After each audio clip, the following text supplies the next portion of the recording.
Hello everyone, welcome back to my channel engineering mathematics with MK. तर आज आपण बघतोय शॉर्टकट मेथड्समधली केस 3, ज्याच्यामध्ये हायपरबोलिक फंक्शन्स f(x) असतात.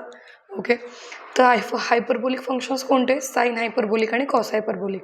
तर आधी आपण साइन हायपरबोलिक आणि कॉस हायपरबोलिक म्हणजे एक्झॅक्टली काय ते समजून घेऊयात. So sine hyperbolic ax + b is equal to, इथं साइन हायपरबोलिक एक्स प्लस बीच्या ऐवजी आपण फक्त साइन हायपरबोलिक एक्स घेऊयात, म्हणजे तुम्हाला आयडिया येईल आणि त्यानंतर तुम्ही अकॉर्डिंगली एक्स प्लस बी मध्ये लिहू शकता. Okay, so suppose you have sine hyperbolic x, then it can be obtained by using exponential functions. Okay, which exponential functions? E raised to x and e raised to minus x. So e raised to x minus e raised to minus x divided by 2 is your sine hyperbolic x, and similarly cos hyperbolic x is e raised to x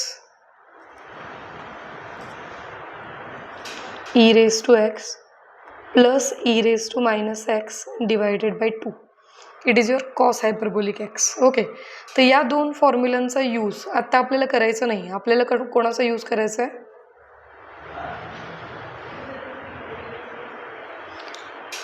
आपल्याला use करायचं आहे shortcut मेथडचा.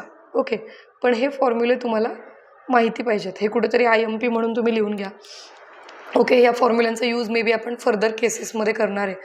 Okay, so f(x) is, if f(x) is sine hyperbolic or cos hyperbolic, then the yp is given by 1/phi of trigonometric functions असतील cos आणि sign. तर मागच्या व्हिडिओमध्ये आपण बघितलं की आपण d² -a² ने रिप्लेस करतो. तर इथं पण आपण फाय ऑफ d² म्हणणार आहे ऑक्झिलरी पॉलिनॉमियलला. Okay, operating on sine hyperbolic ax + b. Okay, तर इथं आपण काय करणार आहे, तर d² रिप्लेस करणार आहे a² ने. म्हणजे नॉर्मल ट्रिग्नोमेट्रिक फंक्शन्स असतील साइन आणि कॉस, तर आपण d² रिप्लेस करतो -a² ने. आणि जर हायपरबोलिक फंक्शन्स असतील तर आपण d² रिप्लेस करतो +a² ने. Okay, so phi of a², same function sine hyperbolic ax + b. इथं कॉस हायपरबोलिक असेल तरी तोच फॉर्म्युला लागू होईल, बरोबर. Provided that when this will be defined if phi of a² is not equal to 0. This is very very important. Okay, हा phi of a² जर non zero असेल तरच आपण yp हा घेणार आहे, बरोबर. आता जर फाय ऑफ a² 0 असेल तर काय, तर जे आपण सेकंड केसमध्ये केलं, फर्स्ट केसमध्ये केलं तेच करायचं. जर फाय ऑफ a² 0 असेल तर डिफरन्शिएट करा फाय डीला, बरोबर. न्यूमरेटरमध्ये x घ्या, डिनॉमिनेटरमध्ये फाय डॅश घ्या, evaluated at a². Okay, sine hyperbolic ax + b, provided that, what is the condition provided? Phi dash must be non zero. Okay, so phi of a² is 0 but phi dash of a² is not equal to 0.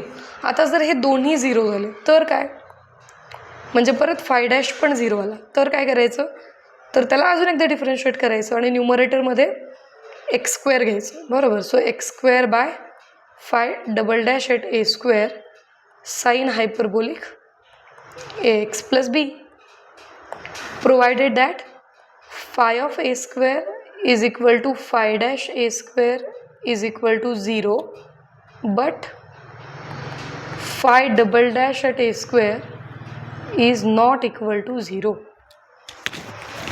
Okay, so ही procedure कुठपर्यंत continue करायची? जोपर्यंत डिनॉमिनेटरचं derivative non zero येत नाही तोपर्यंत तुम्हाला, म्हणजे denominator जो आहे तो नॉन झिरो येत नाही तोपर्यंत तुम्हाला ही डिफरन्शिएशनची प्रोसेस कंटिन्यू करायची आणि एक्सचा इंडेक्स वाढवतच जायचं आहे, बरोबर. तर आता एक एक्झाम्पल घेऊयात आपण याच्यावरचं. So example 1,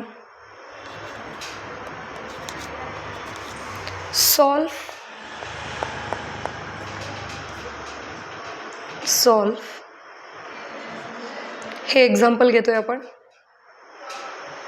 shortcut method. Okay, d³ - 4dy हे एक्झाम्पल आपण घेणार आहे.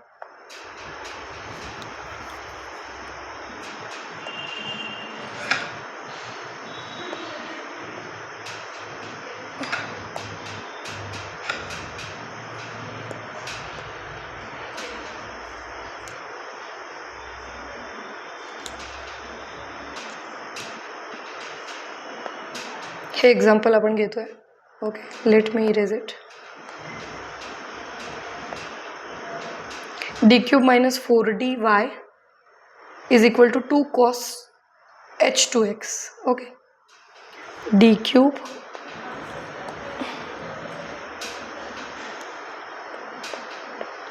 minus 4d operating on y is equal to 2 cos hyperbolic 2x. Okay, so what is the differential equation given? It is non-homogeneous LDE with constant coefficients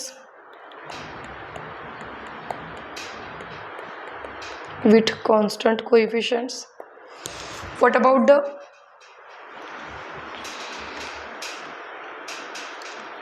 auxiliary equation? So auxiliary equation is r cube minus 4r is equal to 0. That is r into r square minus 4 is equal to 0. That is r is equal to 0 or r is equal to plus minus 2. Okay, so the roots are real and distinct. So what is your yc? Yc is equal to c1 e raised to 0x plus c2 e raised to 2x plus c3 e raised to minus 2x. Okay, that is yc is equal to c1 plus c2 e raised to 2x plus c3 e raised to minus 2x. So this is your yc. Okay, to find yp,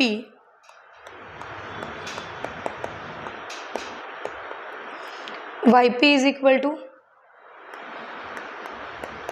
1 upon phi of d square operating on 2 cos hyperbolic 2x. So it is given by 1 by d cube minus 4d operating on 2 cos hyperbolic 2x. 2 is constant, त्यामुळे त्याला बाहेर घ्या. शेवटी हा inverse differential operator आहे. कुठल्याही ऑपरेटरमधून आपण constant आहे तसा कॉमन घेऊ शकतो. Okay, so 2 1 by D cube minus 4d operating on cos hyperbolic 2x. Okay, so it is equal to 2 times 1 by D common घेऊयात आपण. सो डीला कॉमन घेतलं तर काय येईल? D square minus 4 operating on cos hyperbolic 2x. Okay, आता तुम्हाला मागच्या व्हिडिओजमध्ये मी सांगितलेलं आहे की 1 by D works as integration. बरोबर, म्हणजे आपण हा 1 बाय डीच्या ऐवजी इंटिग्रेशन घेऊ शकतो. बरोबर, so cos hyperbolic 2x dx. आता इथं तुम्हाला हे माहिती पाहिजे की हायपरबोलिक फंक्शन्स जे आहेत त्यांचे डेरिव्हेटिव्स काय येतात. बरोबर, सो त्यासाठी तुम्हाला डेरिव्हेटिव्हचे फॉर्म्युले किमान माहिती पाहिजेत. सो डेरिव्हेटिव्हचे फॉर्म्युले इथं आपण बघणार आहे. या ब्लॅक बॉक्समध्ये मी लिहिणार आहे what is the derivative of cos hyperbolic x. It is sine hyperbolic x. Okay, and what is the derivative of sine hyperbolic x. It is cos hyperbolic x. तर नॉर्मल ट्रिग्नोमेट्रिक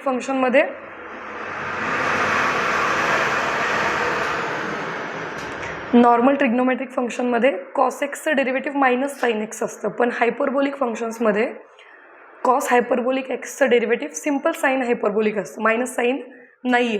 ठीक आहे, मग मला सांगा what is the integration of cos hyperbolic. ते कोणाचं derivative आहे ते बघायचं. तर ते साइन हायपरबोलिकचं डेरिव्हेटिव्ह आहे. म्हणजे इंटिग्रेशन काय येईल? It is 2 times 1 upon D square minus 4.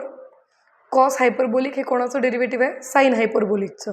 So sine hyperbolic 2x divided by 2. जसं आपण कॉस 2x असेल तर त्याचं इंटिग्रेशन घेतो साइन 2x डिवायडेड बाय 2. अगदी तसंच घ्यायचं. बरोबर, परत हा 1 बाय 2 बाहेर येईल. ओके, सो 2 आणि हा 1 बाय 2 कॅन्सल होऊन जाईल. 1/d² - 4 operating on sine hyperbolic 2x. Okay, so it is equal to 1/2 आणि 2 कॅन्सल झाले.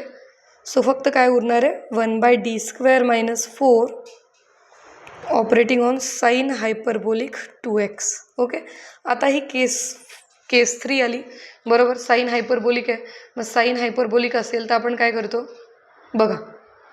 साइन हायपरबोलिक असेल तर आपण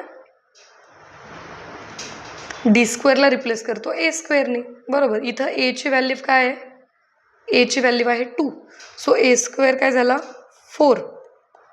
मग d² 4 रिप्लेस केलं तर 0 येईल बरोबर. म्हणजे केस ऑफ फेल्युअर येते, म्हणजे एकदा याला डिफरन्शिएट करावं लागेल बरोबर. So differentiating once you will get x in the numerator divided by d² - 4चं derivative 2d operating on sine hyperbolic 2x. का डिफरन्शिएट केलं, कारण जेव्हा आपण a ची व्हॅल्यू 2 घेतो, a² = 4 घेतो आणि तो d² रिप्लेस करतो, त्यावेळी आपल्याला 4 - 4 0 मिळतोय, जो की नॉट डिफाईंड आहे बरोबर. म्हणून आपण काय केलं, डिफरन्शिएट केलं. So x/2. आता हा x जो आहे तो outside the differential operator, inverse differential operator घ्यायचा बरोबर, कारण आपण डिफरन्शिएट केल्यानंतर तो मिळाला आहे.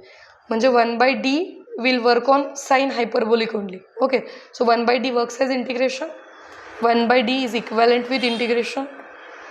ओके, सो 1/d च्या ऐवजी इंटिग्रेशन घेतलं, integration of sine hyperbolic 2x dx. Sine hyperbolic कोणाचं डेरिव्हेटिव्ह आहे बघा इथं. Sine hyperbolic is the derivative of cos hyperbolic बरोबर.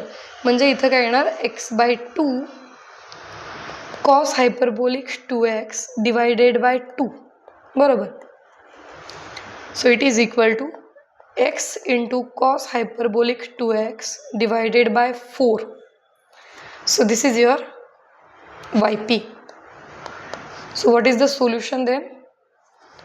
Y is equal to yc plus yp. So y is equal to c1 plus c2 e raised to 2x plus c3 e raised to minus 2x plus x/4 cos hyperbolic 2x. This is your general solution of the given differential equation. So simply याच्यामध्ये लक्षात काय ठेवायचं, तर hyperbolic function असेल तर d² ला a² replace करायचं.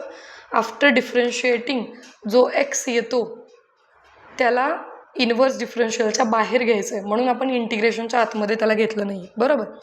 Because 1/d is operating only on sine hyperbolic 2x. So या काही हिडन फॅक्ट्स आहेत ज्या तुम्हाला यूज करायच्या आणि डिफरन्शियल इक्वेशन सॉल्व्ह करायचे.